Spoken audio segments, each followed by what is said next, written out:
In the addition given below, the values of A and B are wonderful, wonderful question. So B 9A, 1A 5, 8A 2.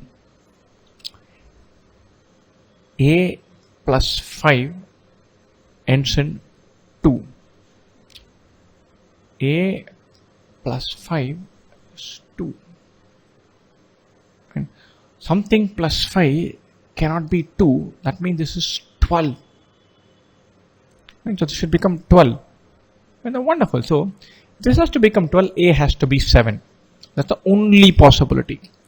If we cannot get to 2, it has to be 7. So wonderful. So let's put this as 7. So we have B 9 7 1 7 5 8 7 2.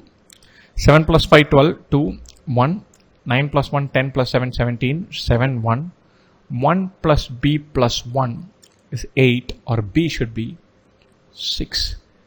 A should be 7, B should be 6. We're looking for 7 and 6 respectively. Choice B. Let's do this methodically, step by step. You're through.